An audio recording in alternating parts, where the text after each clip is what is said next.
Bueno, les doy la bienvenida a un nuevo video de Fisiología Virtual y lo que les quería comentar hoy es sobre cómo se produce el potencial de membrana en reposo. O sea, qué es el potencial de membrana o la polaridad de las células y cómo se produce.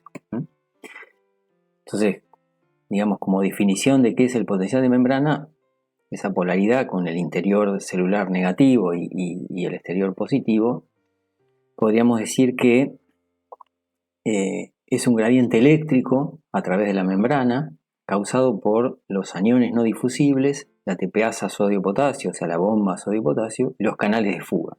Entonces, el exterior celular se comporta como el cátodo o el polo positivo, y el interior celular como el ánodo o polo negativo.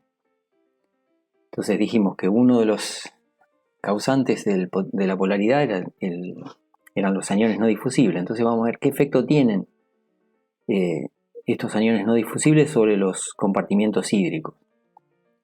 Entonces, fíjense que en el compartimiento intracelular están mucho más concentrados que en el extracelular, y estos generan que se generan gradientes químicos de concentración para los otros iones que difunden. Por ejemplo, para el cloro está mucho más concentrado afuera que adentro de la célula.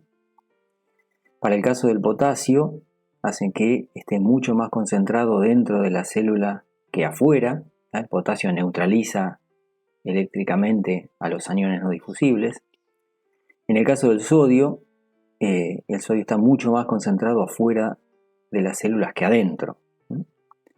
Entonces, una de las cosas que hacen estos aniones no difusibles es generar gradientes electroquímicos para los demás iones. En este caso yo les mostraba el sodio, el potasio y el cloro.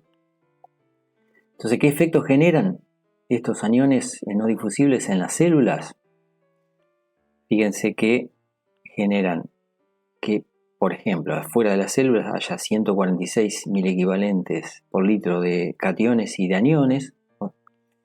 Y que adentro de la célula haya más. Hay 166 aproximadamente milequivalentes por litro de cationes y de aniones. Es interesante que dentro de cada compartimiento, o sea, del extracelular o del intracelular, a pesar de que el gradiente electroquímico para el sodio, el potasio y el cloro, consecuencia de los aniones no difusibles, hay electroneutralidad. La concentración es muy distinta de iones adentro y afuera, pero hay electroneutralidad. Pero fíjense que si vemos la cantidad de cargas negativas que hay a ambos lados de la membrana, el interior celular es más electronegativo. O sea, el interior se comporta como ánodo, el exterior como cátodo. Por eso decimos que los aniones no difusibles son electrógenos, generan un gradiente de cargas negativas. Hay más cantidad de cargas negativas dentro de la célula que afuera. Por otro lado, ¿qué efecto genera la bomba de sodio-potasio en las células? Acuérdense que la concentración de aniones no difusibles es mayor adentro de la célula que afuera, eso arrastraba agua. La bomba de sodio y potasio lo que hace es sacar 3 sodios e ingresar 2 potasios por cada ciclo, y con eso arrastra agua hacia el exterior celular. Ahora, por cada ciclo, digamos, la bomba de sodio y potasio está sacando una carga positiva neta hacia afuera. Entonces, aporta también a esa distribución de exceso de cargas negativas adentro y positivas afuera, o sea, de que el ánodo sea intracelular y el cátodo extracelular. Por eso se dice que la TPasa es una bomba electrógena, ¿no? Bombea una carga positiva hacia afuera por cada ciclo. Ahora, ¿qué efecto generan los canales de fuga en la célula? Los canales de fuga no tenían regulación.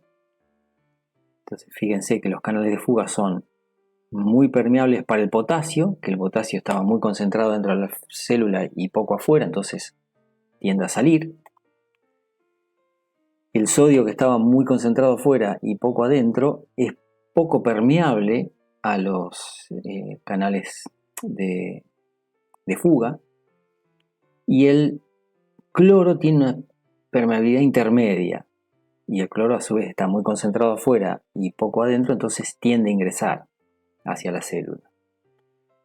Entonces, fíjense, la permeabilidad del potasio en los canales de fuga es 2,2 veces mayor que la del cloro y a su vez es 20 veces mayor que la del sodio. Entonces, ¿cuál es el resultado neto de los canales de fuga? Y que salen cargas positivas hacia afuera, netas, y que ingresan cargas negativas netas hacia el interior celular. Por tanto, digamos, se dice que los canales de fuga son electrógenos, entonces porque permiten la salida neta de cargas positivas y la entrada neta de cargas negativas a la célula. Entonces, resumiendo, ¿cómo se genera el potencial de membrana en reposo? Podríamos decir que la alta concentración de aniones no difusibles intracelulares aporta a la electronegatividad del interior celular, a su vez que la bomba de sodio y potasio saca una carga positiva neta en cada ciclo, ¿no? Y entonces también aporta a la electronegatividad interior de la célula, y a su vez los canales de fuga o no regulados, que son muy permeables al potasio y permiten la salida neta de potasio, tienen una permeabilidad intermedia para el cloro y permiten la entrada neta de cargas negativas a la célula, y son muy poco permeables al sodio, con lo cual el resultado neto de los canales de fuga es sacan cargas o permiten la salida de cargas positivas y el ingreso de cargas negativas a la célula. Estos son los tres responsables, digamos, del potencial de membrana en reposo: los aniones no difusibles, la bomba de sodio y potasio y los canales de fuga. Bueno, espero que este video les haya sido de utilidad y nos vemos en el próximo de Fisiología Virtual. Que tengan una buena semana.